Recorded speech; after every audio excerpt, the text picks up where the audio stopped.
Alan dos Santos, ele que é um blogueiro bolsonarista, está foragido da justiça brasileira nos Estados Unidos. Ele abriu uma empresa na Flórida para reativar o canal Terça Livre e que foi responsável pela transmissão de inúmeras fake news, inclusive com investigação, e que rendeu essa investigação a ele, inclusive pedido de prisão e tudo mais. A nova organização foi criada em outubro de 2021, mesma época em que o ministro do STF emitiu um mandado de prisão preventiva contra o blogueiro no inquérito das milícias digitais. O que você traz de novidades para a gente em relação ao Alan dos Santos, Juliana? Que empresa é essa? Que atuação é essa? Fabiola, a criação dessa empresa é a grande novidade, né? Porque, assim, ele sai do Brasil em 2020, quando ele começa a ser alvo do inquérito dos atos antidemocráticos, e aí depois ele passa a ser investigado, né? Tem duas investigações em andamento, e aí, em determinado momento, é expedido esse mandado de prisão, e ele fica nos Estados Unidos, ele não volta, esse mandado não é cumprido, inclusive tem pedido de extradição. Eu falei com o Ministério da Justiça na semana passada e eles nos enviaram uma nota dizendo, o secretário nacional de Justiça, Augusto Botelho, que eles já fizeram todos os trâmites para ter a extradição do Alan dos Santos, mas agora está com o governo americano que precisa resolver, responder e ainda não fez isso.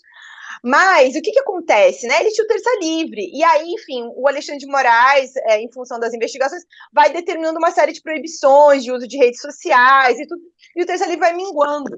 Então, o que o Alan dos Santos faz? Até porque, acho que tem uma questão financeira, ele vai lá e cria uma empresa nos Estados Unidos chamada Artigo 220 Corp, e aí ele começa a puxar essa audiência, ele conecta, ele vai dizendo, né, tem publicações que dizem isso. O Terça Livre / artigo 200 está vivo, e aí ele lança um site que chama Mídia Sem Máscara, que é, enfim, conectado ao projeto do Olavo de Carvalho. E aí ele vai tentando reconectar, refazer a sua audiência em torno disso, provavelmente também para monetizar, trazer dinheiro.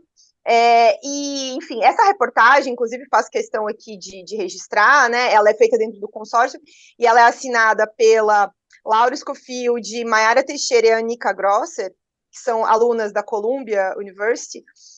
E a Laura foi até a sede lá nos Estados Unidos, até a sede da empresa, tentar falar com o Alan. Ele não quis falar, não recebeu, e não retornou também quando foi procurado. E ele está fazendo o que ele fazia aqui no Brasil também, que é espalhar mentira, por exemplo. Nesse site, do Notícias Sem Máscara, que ele criou em 25 de janeiro desse ano, ele fez alguns textos dizendo que o Lula não foi eleito, mas foi instalado. Também espalhou mentira sobre imunização contra a Covid-19, que é comprovadamente segura, citando que, enfim, mentiras no sentido de que vacinas teriam matado milhares de pessoas, causando trombose, AVC, essas mentiras em torno de doenças por causa das vacinas. E, basicamente, eu acho que aqui, também resumindo um pouco a ideia do que o Josias e o Léo estavam falando, tem um ponto que é central, que a gente ainda vai acompanhar muitas questões que envolvem o futuro do bolsonarismo. O bolsonarismo é criado em torno dessas mentiras e dessa propagação e crescimento em redes sociais. Agora, uma questão também é bem clara, ao longo da apuração desse projeto, a gente ficou com isso bem claro. O Brasil criou pessoas que estão exportando essas ideias, essa maneira de atuação. Uma delas é o Alan, que está nos Estados Unidos fazendo isso. Semana passada a gente também mostrou o papel do Oswaldo Eustáquio, que também fez isso na campanha do Paraguai na eleição desse ano.